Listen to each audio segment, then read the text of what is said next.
CFTV1, bonjour, merci de votre présence et de votre confiance. Émission spéciale sur Monsieur Bernard Tapie. Je me présente, Paul Valentino, sur CFTV1. Donc aujourd'hui, je suis en direct avec un invité, un analyste connu et reconnu, en direct du Congo. Je vous présente Monsieur Takizala. Bonjour Monsieur Takizala. Bonjour Monsieur le journaliste. Bonjour. Vous allez bien? Ça va. Le moral est au zénith. Ok. Monsieur Bernard Tapie, un homme public. Est-il connu au Congo? Comment a-t-il vu l'Afrique? On va en débattre aujourd'hui avec mon invité, Monsieur Takizala. Donc, la première question pour vous, Monsieur Takizala, qui était Bernard Tapie pour vous? Bernard Tapie, c'est quelqu'un qui concilie le faible de la société et lésé de la société. Ok, est-ce qu'au Congo, des personnalités se sont inspirées de sa façon de fonctionner? Et est-ce qu'aujourd'hui, Tapie fait vraiment partie d'une méthode de travail au Congo? Son énergie, au Congo, son enthousiasme, voilà. C'est quelque chose que les Congolais ont pu faire paraître par rapport à leur courage et par rapport à leur façon de travailler. Est-ce qu'il y a une façon de travailler à la Bernard Tapie au Congo ou pas? Bon, je pense que au Congo, d'abord, Bernard Tapie, il ne créait pas des entreprises, il reprenait des entreprises. Il achetait des entreprises qui étaient en difficulté. Or, dans la culture congolaise, la reprise d'entreprise n'existe pas. Ça signifie que les entreprises qui sont en difficulté sont regardées avec un regard un peu méprisant. Alors, du côté du manager de football, je pense qu'au Congo, à l'heure actuelle, il y a Moïse Katumbi, qui est à la fois un homme d'affaires, à la fois aussi un politique, et à la fois un puissant président de Mazembe, qui récupère l'équipe de football à un moment où l'équipe ne valait pas grand-chose, et puis il a amené cette équipe au niveau du trône africain. Donc il a gagné aussi, et c'était le trophée que Tapie a gagné en Europe, et qu'on appelle la Ligue des champions africains, donc avec Moïse Katumbi. Je pense qu'avec le management d'un manager de football, on peut le comparer un peu à Moïse Katumbi. Mais en tant que manager de repreneur d'entreprise, Moïse Katumbi n'a pas cette casture de reprendre d'entreprise, à part, par exemple, la reprise du club de Mazembe. Au Congo, il y a beaucoup de corruption, donc on ne va pas refaire le débat, c'est un autre débat. Mais il est quand même quelqu'un de très, très limite. Vous pensez qu'il n'est pas limite et qu'il a bien fait son travail aux entreprises? De toute façon, il faut qu'on essaie un peu de dissocier des choses. Tapie n'était pas le ministre des Finances à l'époque de l'arbitrage entre l'affaire Tapie et la banque Crédit Lyonnais, ou l'actionnaire principal, et la République française. Qui était le ministre des Finances de l'époque? C'est Madame Lagarde. Et justement, Madame Lagarde a été côtoyée et il a été, à l'époque, elle a été soudoyée par des collaborateurs à Tapie pour justement qu'il avantage Tapie dans l'arbitrage.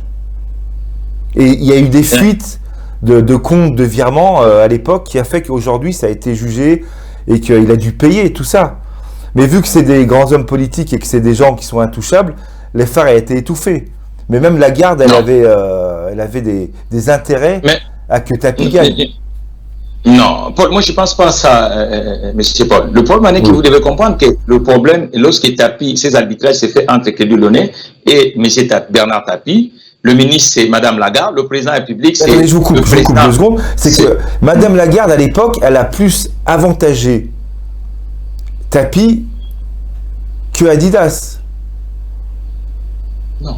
D'abord, est-ce que vous savez le verdict de cette affaire, Monsieur Takizala? Oui. Adidas, écoutez, à l'époque, M. Sarkozy est le président de la République française. On connaît bien Sarkozy, quelle est l'énergie que Sarkozy accorde à la chose publique. Et ce n'était pas un président qui dormait, c'est un président qui était en action, qui était M. Sarkozy, qu'on appelait même Premier ministre à l'époque. Et Mme Lagarde, après d'être ministre des Finances de la République française, après elle est partie au niveau de Washington pour être à l'FMI. Moi, je pense qu'aujourd'hui, les juges, dans cette histoire, il y a eu toujours des rebondissements. Ça signifie qu'on traite des choses, il fallait des faits. moi, vous, en tant que journaliste, si vous avez des éléments palpables et qui prouvent que Mme Lagarde, en tant que ministre, et qui avait piloté cette commission d'enquête, vous savez qu'une commission d'enquête d'arbitrage ne peut pas se faire en république parlementaire comme la République française sans l'apport des sénateurs ou des parlementaires. Ça signifie que la commission de finances de l'Assemblée nationale et la commission de finances et d'économie de l'Assemblée du Sénat avaient aussi pesé à l'époque. Ça signifie qu'il y a eu des arbitrages, des experts à la matière. Et cela s'est passé qu'aujourd'hui, et l'affaire d'abord, Adidas, c'était l'entreprise de M. Bernard Tapie. Et la banque, c'était Crédit Lyonnais. Maintenant, cette affaire en est que Tapie réclamait ses intérêts parce qu'il disait à son banquier en disant, vous m'avez trompé parce que vous avez dit, vous avez trouvé quelqu'un.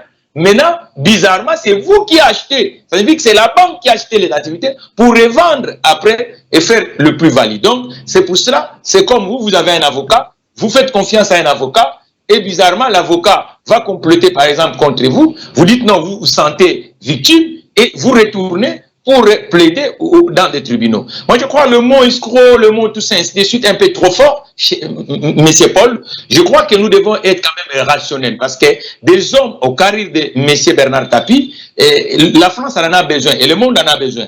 Parce que tout là où ce monsieur a passé, vous voyez qu'il y a quand même des résultats. Aujourd'hui, la France cherche même le trophée de la Ligue des Champions. Aujourd'hui, le puissant Paris Saint-Germain n'arrive même pour pas... la Ligue des Champions, M. Takizala, la personne de Glassman avait été payée pour le match Valenciennes, l'OM Valenciennes. Est-ce que vous pensez que Tapie a payé Glassman, c'est ce qu'il disait à l'époque, hein, il a payé Glassman, un joueur de foot de l'équipe adverse, pour que son équipe perde? Est-ce que vous pensez que Tapie l'a payé? Est-ce qu'il est impliqué dans cette affaire de près ou de loin? Je vais vous donner je vais faire un petit parallélisme entre Tapie et Carlos Ghosn. Vous savez, Ghosn arrive à un moment, Renault et Nissan étaient en difficulté. Côté Nippon, Nissan, du côté français, Renault. Et bizarrement, ce groupe est devenu parmi les numéro 2 ou numéro 3 de l'industrie automobile au monde. Mais qu'est-ce que le réserve que la communauté internationale a réservé à Ghosn aujourd'hui? On traite à Ghosn aujourd'hui que c'est un fraudeur. Mais c'est ce monsieur qui a sauvé. Vous savez, le management d'entreprise est différent avec le management administratif ou politique. Et ce parallélisme un peu raccourci vite fait, nous devons faire quand même, nous, et les gens qui analysent, et les journalistes que vous êtes, vraiment avec une épaisseur de voir des choses un peu innovantes. Parce que ça, c'est un peu des petits raccourcis qui ne servent à rien. Vous pensez que l'OM à l'époque mérite d'être sur le toit de l'Europe et d'avoir gagné Oui. la Ligue des Champions? Oui, l'OM de l'époque méritait de gagner pour gagner la Ligue des Champions parce que d'abord c'était les gens qui étaient entourés avec des passionnés, parce que Bernard Tapie à l'époque c'est un grand passionné qui a reçu quand même, parce que vous savez la philosophie de Tapie, c'est quelqu'un qui réanime ce qui marche pas. Voilà, il faut avoir le moral d'acier. Et pourquoi il a ce moral d'acier? C'est quelqu'un qui est né dans une famille ouvrière. Vous savez, quand vous êtes né dans une famille ouvrière, les horaires sont, le papa sort à 4 heures, des fois il retourne à 22 heures, ainsi de suite. Et dès l'enfance, moi je vois en tant que manager, je vois que dès l'enfance, c'est déjà quelqu'un qui s'est préparé pour faire front avec les défis ou les difficultés. Ouais. Pour les revendre, il avait déjà la fibre commerciale, il avait déjà l'énergie pour faire l'argent. Mais pour réagir à ce que vous dites, ce genre de personnes sont des gens qui aiment beaucoup l'argent, qui ont beaucoup d'ambition et qui aiment beaucoup l'argent. Et c'est vrai qu'aujourd'hui, des tapis, on a peu, à part la personne que vous avez dit au Congo, là, qui est un peu comme ça. Mais c'est vrai que Bernard Tapie, c'est quelqu'un qui mérite un hommage national. Est-ce que vous pensez qu'au Congo, il mériterait d'avoir une place ou un nom sur une rue? Oui, c'est vraiment un moteur. Moi, en tant qu'un entrepreneur et puis analyste, je vois que ce monsieur a fait beaucoup. Je le prends comme un modèle. Et nous, la nouvelle génération des entrepreneurs du monde, parce qu'un entrepreneur, il peut naître dans un territoire, mais il essaie un peu de transformer l'univers, et surtout qu'avec la mondialisation d'esprit aujourd'hui, Donc, je crois qu'il mérite d'être reconnu par ses pairs, nous les entrepreneurs du monde, hein, de comprendre que c'est un modèle. Il a incarné une management des fonds. Et c'est là, on doit le respecter. Mais je peux revenir un peu légèrement. La France, nous devons changer, nous devons être comme des Anglais. La culture latine, on a du mal de réussite économique. Hein, de réussite économique, nous devons le... Aujourd'hui, aux États-Unis, Bezos, c'est la fierté. Mais nous en France, en général, quand il y a une réussite économique, on commence à traiter de tout le monde. Non, la réussite doit se faire dans tout le branche de la société. Il y en a qui réussissent, par exemple, dans le journalisme. Il y en a qui réussissent, Paul d'abord, c'est l'icône du journalisme français. Et quand vous prenez, par exemple, il y en a qui réussissent en politique. Les Mitterrand, les De Gaulle, hein, c'est la réussite en politique. Mais le problème est qu'en France, maintenant, ça commence à changer avec la génération des Xavier Miel, tout ça, ainsi de suite. On comprend que la culture commence à changer.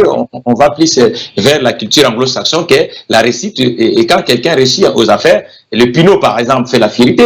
Et les Bolloré fait la fierté de la France. Hein. Les Martin Bouygues fait la fierté de la France. Nous devons vraiment quand même... Ok, monsieur Takizala, je me permets d'interrompre votre analyse. On a bien compris sur le fond, sur la forme de Bernard Tapie. Donc j'ai une dernière question à vous poser. Après, on passera sur un autre sujet. La famille de Tapie, ses enfants, ses petits-enfants, est-ce qu'ils ont un nom lourd à porter ou est-ce que c'est un moteur pour eux? À votre avis, c'est la réussite qu'il a eue, Tapie. Est-ce que ça va être un frein pour eux ou ça va être au contraire une impulsion pour la réussite? Parce que c'est un nom à porter qui est lourd, quoi. Vous serez, par exemple, vous serez... Imaginons que vous êtes le fils de Tapie. Est-ce que c'est quelque chose qui va vous aider ou qui va vous donner un frein dans votre réussite?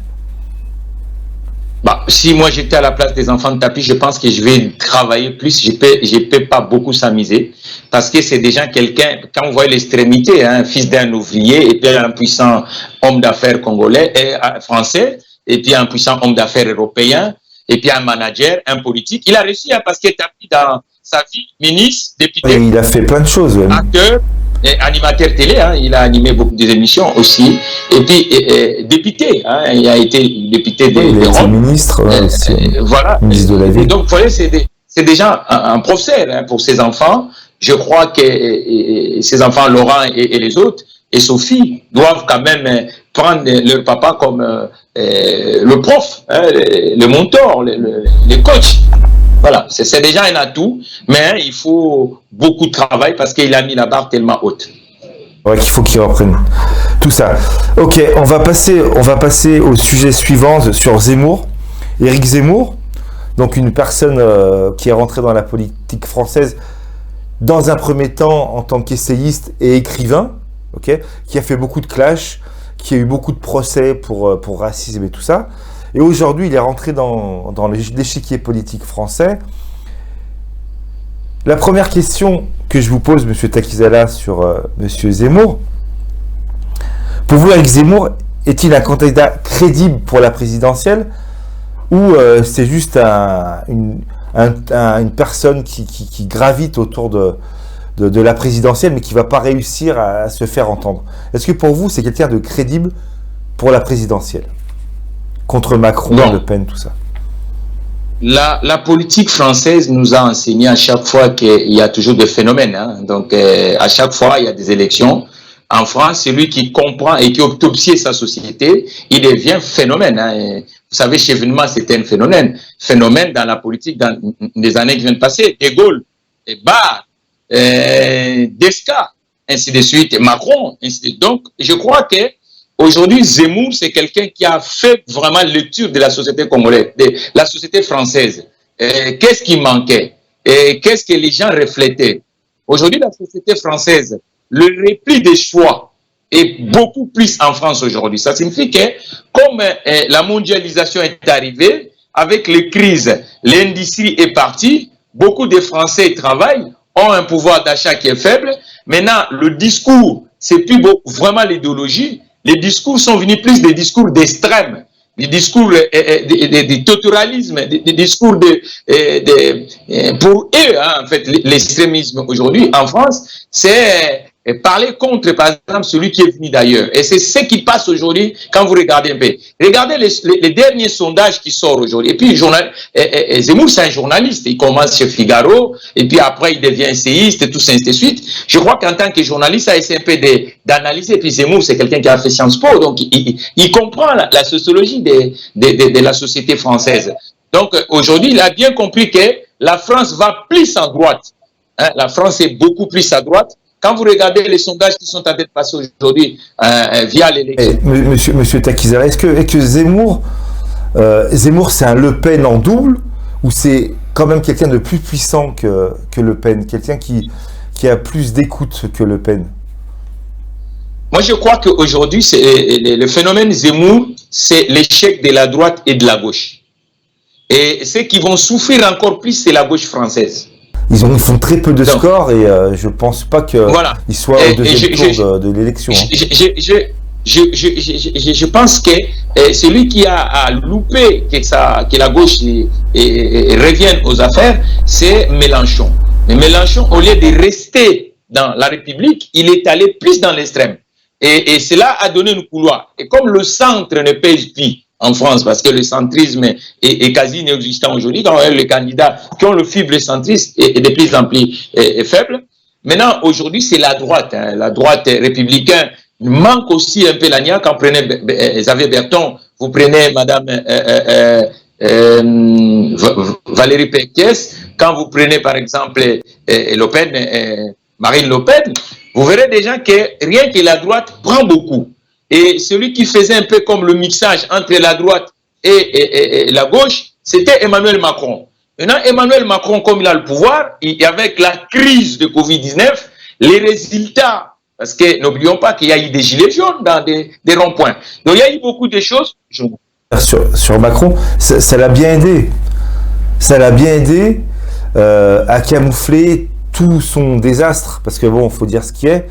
Il a quand même fait des choses qui ont fait que la France est enfoncée dans plein de domaines. Regarde, si nous prenons par exemple... Aujourd'hui, comme vous dites, il y a Macron, Zemmour et Le Pen. Pour moi, il y a les trois candidats. La droite, Pécresse, Bertrand, tout ça, je pense pas qu'ils vont faire grand-chose parce qu'ils sont pas liés et ils n'ont pas de leader. À l'époque, il y avait Sarkozy, mais maintenant, je pense qu'il n'y a pas de leadership naturel et que la droite va pas être, va perdre et que le deuxième tour, ça sera plus entre Zemmour, Le Pen et Macron. Vous n'êtes pas de mon avis sur cette analyse? Bon, c'est ce qui casse les grands pôles, hein, les grands partis qui ont l'habitude de gouverner la France, c'est la division. Tout le monde se sent capable d'être leader. C'est ça le vrai problème. D'un côté, il y en a qui disent que Zemmour, c'est quelqu'un de bien qui peut aider la droite pour se reconstruire, pour battre Macron, par exemple. Et d'autres personnes disent qu'il ne faut pas qu'il vienne et qu'il n'a rien à voir avec nous. Vous voyez ce que je veux dire? C'est qu'il y a déjà des gros mésentendus entre Zemmour, car il y en a qui sont avec la droite, il y en a qui sont contre la droite. Il y a beaucoup de jeunes républicains qui sont pour Zemmour. Alors ça fait vraiment une cacophonie. Et moi, je pense que la droite... même s'ils ont un leader et un candidat pour les élections, ils ne seront pas assez crédibles pour tenir face à Zemmour ou Le Pen, qui sont plus en ordre de bataille et plus en haut de leur parti. Mais Paul, c'est l'absence de résultats. Regardez en Allemagne, l'extrême gauche et droite reculent. Vous voyez que Merkel a apporté une autre façon de faire la politique. Ça signifie Merkel, elle n'est plus dans l'échiquier politique, Merkel. Oui, c'est ce que nous disons. Ça veut dire qu'Angela Merkel a fait plus de mandats que tout chancelier allemande. Et vous voyez qu'Angela Merkel a sauvé l'industrie allemande. Angela Merkel était compétitive. Au moment où toute l'Europe parlait plus de l'immigration, mais Merkel ouvrait des portes à l'immigration turque, par exemple. Donc aujourd'hui, l'absence de résultats sociaux et économiques en République française a fait qu'aujourd'hui, vous voyez que le repli est devenu la solution. Les questions de fond ne sont pas traitées. Donc vous voyez que dans cette élection, on parle plus on parle plus de la sécurité, on parle plus de l'immigration, on parle plus Ce qu'il faut dire aussi, monsieur Takizara, c'est que la France se fait plus respecter, que ce soit la délinquance, tout ça, mais aussi au niveau des contrats pour les sous-marins. Ah oui, mais Pour le l'histoire des sous-marin, sous-marins là, des Australiens, que c'est les États-Unis qui a repris avec l'Angleterre. Ça aurait été un autre pays comme la Russie ou d'autres pays qui sont plus pas respectés, on va dire, hein, c'est ça. Moi, à mon avis, ça n'aurait pas passé comme ça. non, mais ça, c'est le problème d'abord. Il faut avoir un monarque républicain. Ça signifie que les dirigeants, dans le carré, par exemple, de Jacques Chirac, le carré de François Mitterrand ou de ces anciens présidents de Gaulle, vous voyez que ces gens-là, rien que la personne lui-même avait le respect dans l'écosystème. Et aujourd'hui, le problème est que les dirigeants français qui prennent le pouvoir n'arrivent pas à comprendre la sociologie de la France et de l'Europe et du monde.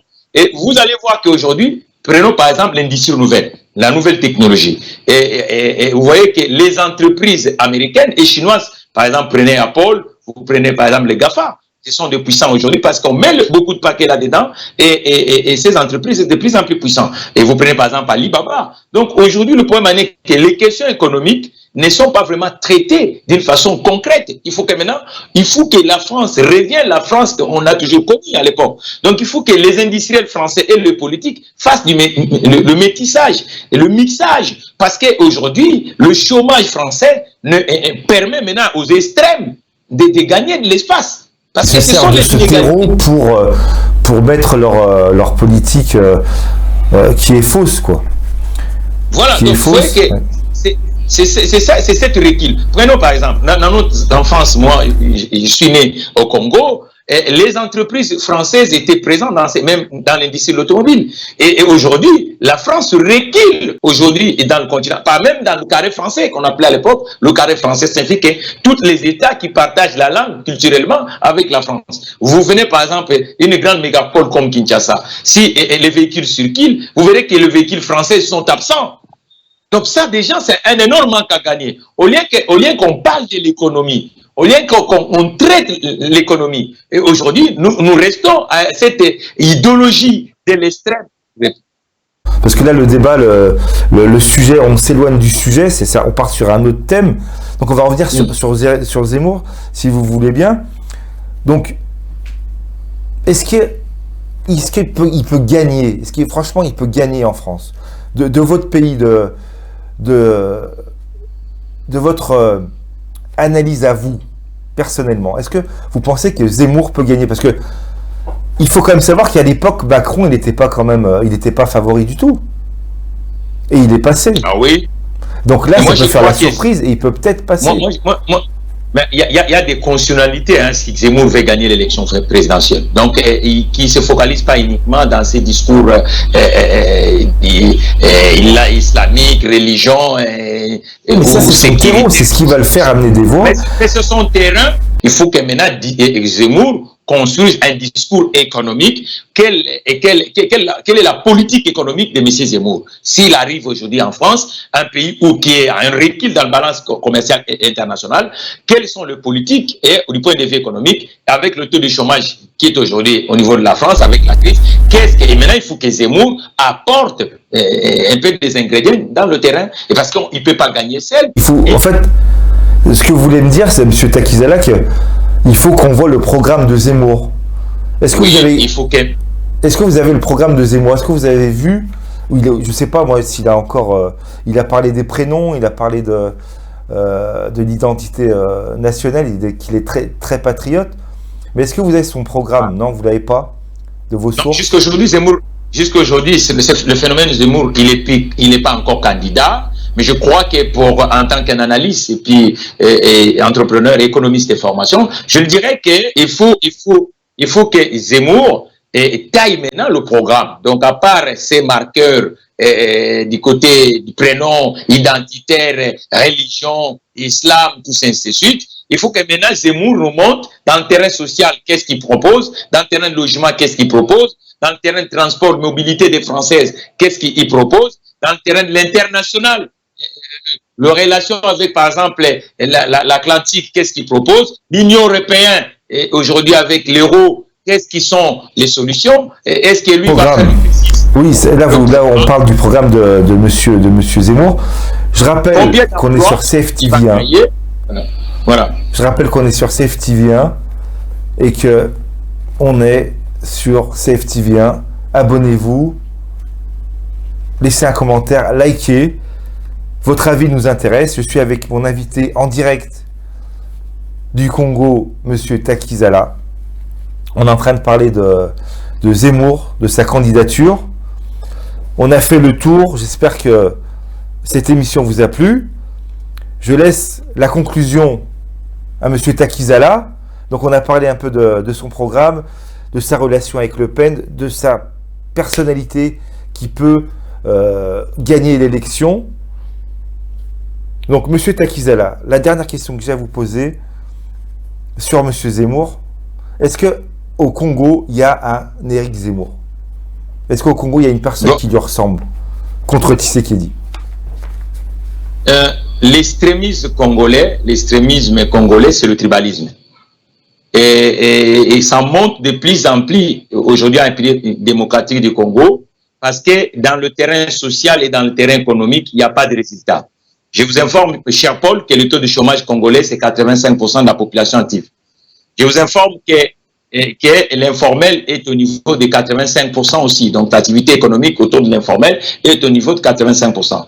Et cela a permis que le repli de soi-même, aujourd'hui, la plupart des Congolais inspirent plus. S'il est, par exemple, du Kasaï, ils voient qu'ils doivent donner ses votes uniquement. Mais il faut qu'on revienne dans ce qu'on appelle l'idéologie politique, le programme politique, les projections, la planification politique, et ces votes extrêmes ne peuvent pas faire avancer la République démocratique du Congo. Et aujourd'hui au Congo, ça monte de plus en plus. Hein, par exemple, vous êtes dans l'Équateur, les gens pensent que si ils votent celui qui est l'originaire de l'Équateur et que c'est là où il va se retrouver. Or que le vote d'un individu à la présidence de la République doit être quelqu'un qui a un programme un peu clair, qui dit combien d'emplois et comment il va faire pour faire booster l'économie congolaise, par exemple. L'entreprise congolaise rayonne à l'international. Comment il peut faire que le logement soit quand même abordable en République démocratique du Congo? Je crois que cet vote extrême est en train de monter de plus en plus. C'est l'absence de résultats. C'est pour ça que je vais faire le parallélisme avec l'Allemagne. Vous voyez que le vote extrême recule parce que dans le terrain social et économique, les choses avancent. Merci pour votre analyse, Monsieur Takizala. On arrive à la fin de l'émission. J'espère que ça vous a plu. N'hésitez pas à laisser un commentaire, liker, partager, abonnez-vous en masse. Et je vous dis à très bientôt pour une nouvelle émission. Encore une fois, Monsieur Takizala, merci de votre éclairage sur ces sujets. Et je vous dis à très bientôt. Au revoir. Le plaisir est partagé.